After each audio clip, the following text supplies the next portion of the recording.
and help defend our local communities, really, because no one else is going to. I was impressed that the Whitechapel Anarchist newspaper, which I think you designed, was actually a brilliant design. It looked good. The trouble with a lot of anarchist publications, they look boring, they're dog-eared, not exciting. But I think you see, both in terms of your film and in the graphic design for papers, you see design as being pretty important. I mean, I think so as well. I mean, how do you see that going forward?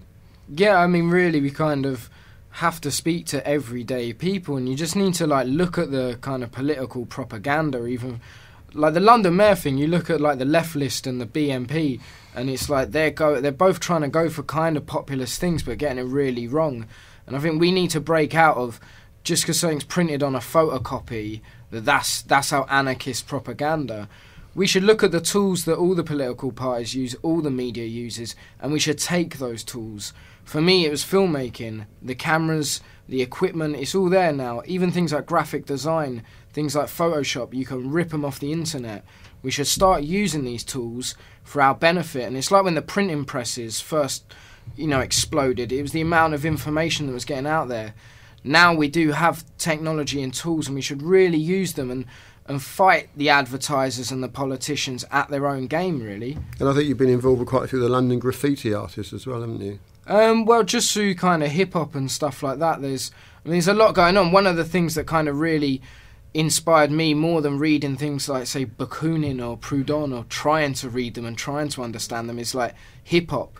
That was the one thing that, it's a ghetto culture. It's not ideologically pure. It's not wholly anarchist, but there's a lot in there that's anti-authoritarian, that's working class and proud. And things like graffiti, where hip-hop came from, about bringing the communities together in a positive way, like African Bambata joining the gangs up. That hip-hop was it's a real kind of socialist and collectivist and creative movement, but it's a shame it's kind of been co-opted and sold back to us as rap, with these like 50 Cent kind of, misogynist, the real antithesis of anything that hip-hop ever was. And that has been one of the main drives in inspiring me. That's why I made my films on no money, because all the hip-hop guys in London, they were doing it themselves. People like Jest, Task Force, Brain Tax, Skinny Man. There's a whole scene there, and they really inspired me to just, what am I waiting around for? Why am I waiting for the industry? We would just and guys like that, they've got an audience. They can press a record, put out 500 copies, and that's enough for them. They support each other. It's like, I suppose, what punk was, but maybe a bit more organised.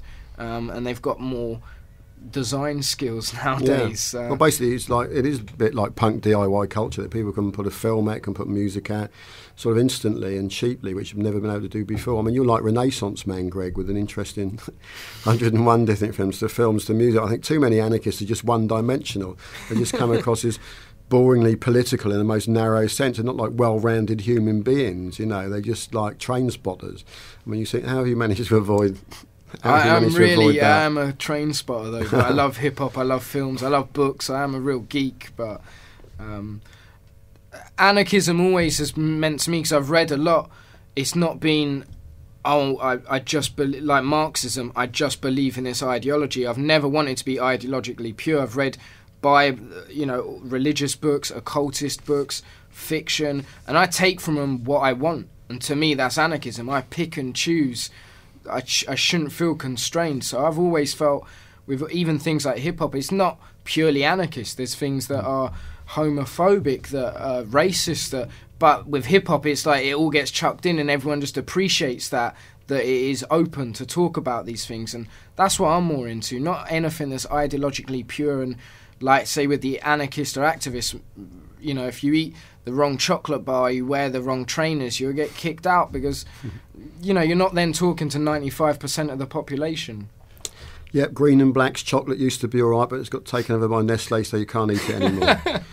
Which of sort of current filmmakers would you think are worth looking at? Definitely, I have to give a big plug for Lech Kowalski. I met him in 2005 in the Human Rights Film Festival in Zagreb, and the guy is just a legend, man. Silver-haired, just wears a black jacket.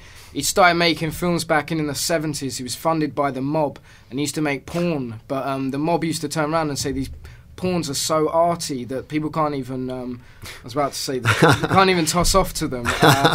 And then he went on, his first film was DOA, about the Sex Pistols arriving in America, called Dead on Arrival, which is a real critique of kind of punk and just that kind of culture being really sold out. And he's always made a lot of films, Hitler's Highway and Easter Paradise, about his mum in the from Poland and in the concentration camps, and just all the kind of radical stuff about the 70s and gentrification in New York. And he's got a project now called CameraWar.tv, and he's uploading 3 films every Monday. They're 3 documentaries, and you can watch them. It's building up a body of work, which you can either watch in order, you can watch bits and pieces there. And he's just out in America charting what's going on now. And there's one short called President Bush, which is about people demonstrating at Wall Street. It starts off with just a die-in with 4 people with signs saying class war crimes. And it just builds and builds, and it's all normal, everyday people. There's a Vietnam vet there, there's people with jump now signs, and it's incredible seeing that that's happening in America now. That was like a week or so ago. So Lech's really at the front of kind of using the digital technology and using documentary to take back news and tell our own vision of how we want the world to play out. Okay, let's move on to your latest project, which I believe is an adaptation of Ian Bone's, oh, that's me, book Bash the Rich. Can you tell us what attracted you to the book to turn it into a film? Yeah, I mean, I first read it, it was a few years back. I bought it at the book fair, and I think I did actually buy it off you, but we were trying to work it out. I'm not sure. I'm sure I wasn't touting my own book. Yeah. And I mean, I'd always written my own stuff, but I've always waited for a book, and I've always been really heavily inspired by books, but never thought, adapting a book is not what I'm really into. I take inspiration from them. But then when I read your book, I was like, finally, here is someone writing something that I can get my teeth into. And it just felt really relevant. And some of the stuff you were saying about Grosvenor Square and the anti-war movement, I felt that resonated with myself and a whole generation with the kind of anti-war movement here, with the Iraq War. And it felt like the amount of British history it was covering, even from the general strike in 1926 to the miners' strikes. I'm not that old. Well, I know, from your granddad. But through to like the miners' strikes, the race riots, everything that was going on up to the poll tax riots. It just feels like there's a bit of British history that kids nowadays don't know. They don't even know who Thatcher is, and we're now living in kind of the aftermath of that period of time. And I think it's very important that, especially now, we do look back on that history. And that's not to say we can just dwell on it and do nothing about now.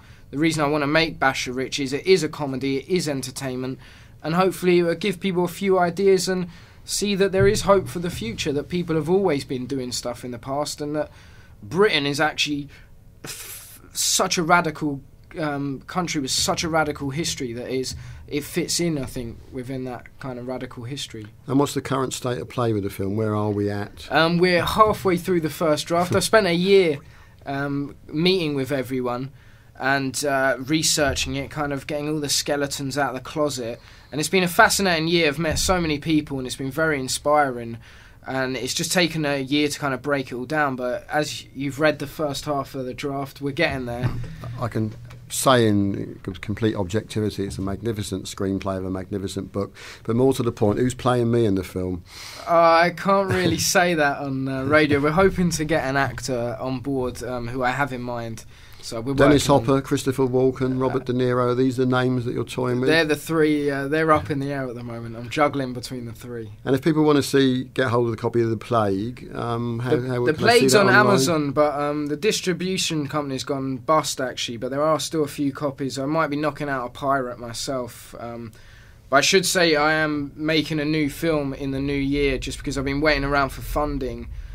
So I've kind of put a lot behind me with The Plague and Kapital. Moving on, I'm going to get Bash the Rich in for funding once the script's finished, but I've been going around the houses for about a year trying to get another project funded, and I'm fed up, kind of shelved that. I'm writing something new with the young lads from The Plague and from Kapital. I'm going to shoot my 3rd feature for absolutely no money, and I'm going to try and put it out myself, and it's called SSDD, which means same shit, different day. It's a very contemporary piece about life in Britain. Okay, well, that's the DIY film message from Greg, called Anarchist Filmmaker Extraordinaire. Thanks a lot, Greg. That was brilliant. Okay, that's all for this week. See you all next week.